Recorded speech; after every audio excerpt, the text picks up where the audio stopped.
Ятгах тусам нэгтэл залилэгчдэд боломж бий болго.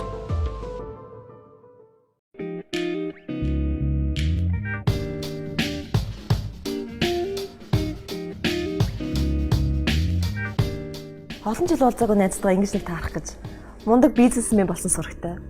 Оо яах вэ? Найз нөөрийн гэсэн жижигхэн бизнес эрхлээл байж байна. Одоо харин бизнесийн үйл ажиллагааг хөгжүүлдэг билүүгээд. Дээрээс нь охины бие өвд одоо мөнгө хэрэг болоод зээл хөдөлтөл явж байна да. Үгүй. Надад тийш дээ нэг зээл гаргадаг хүн байна. Хамгийн гол нь боломжийн маш бага үүтэй. Хамгийн гол нь найдвартай. Тэгээ тэр хүн барьцаа өргөх шаардаад байдаг байхгүй юу? Чи тэгээ юу өөрөө юу барьцаал гэж бодож байна? Найзад нь барьцаа өргөх бол байгаа. Ажлын байр байгаа. Орон сууц байна. Одоо дээрээс нь шаардлагатай гэвэл унж авч байгаа машинаа барьцаалсан ч болж байна. Чи тэг хэр их хэмжээний мөнгө хүсэж байгаа? Боломжоор ахиуханд байр сайн байна. Гол нь хүү багтай. Найз нь энэ хямралыг л давчих юм бол гэж хааштай болчих гээд байна л да. Зээлийн иргэн төлөлт тал дээр асуудалгүй. Миний чам зуучлаад байгаа хүн хамгийн гол нь найдвартай, миний бүр маш сайн таньдаг хүн байхгүй юу? Тэг найз нь сая бодлоо л доо.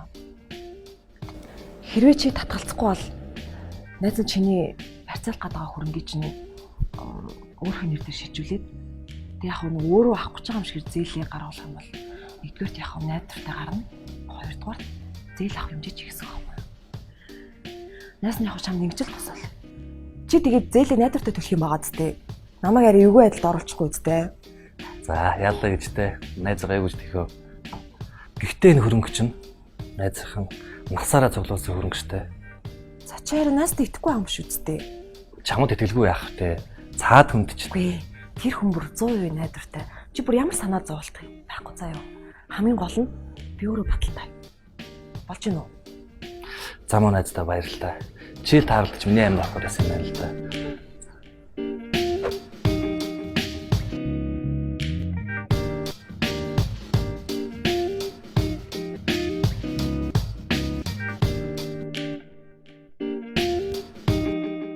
Миний охин хоолой сайн идчихэлтэй хөрөнгө халбуудаад идчихгүй ирлээ.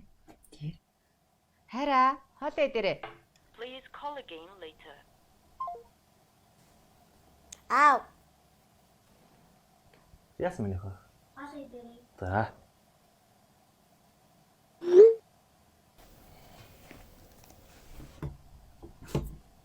Миний хөө хоолой сайн идэрэ. Би чинь нэлтэр нөгөө чийлээ миний охин хоолой идчих.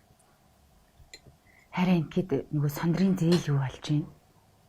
Гаргаад оноо утас нь холбогдсонгүй. Өчигдөр гэрээр нь болоо хаалга тайлдаггүй. Гайхаал гэж байна. Хамаагийн маань нэр дээр нь шилжүүлээд өгсөн байдаг. Юу ч хөө зээлч болох юм шиг үстэй. Хараад ихгүй байлгүй дээ.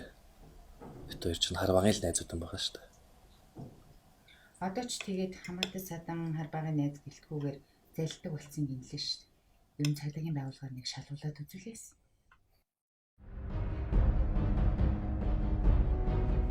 Сондөр гэх энэ бүсгүй заллим эхлэх хэм тэргээр эрен сурвалжлагдаж байгаа маш олон хөрөгчтэй. Таны үйл хөдлөх хөрөнгийг бусдад барьцаалан их хэмжээний мөнгө заллаад оргон зайлсан. За чи харин нас итгэхгүй юм шүү дээ. Чи тэгээд зээлээ найдвартай төлөх юм байгаа зү. Намайг арай эвгүй байдалд оруулахгүй зү. Одоо яаж амьдрах юм бэ? Яаж амьдрах вэ?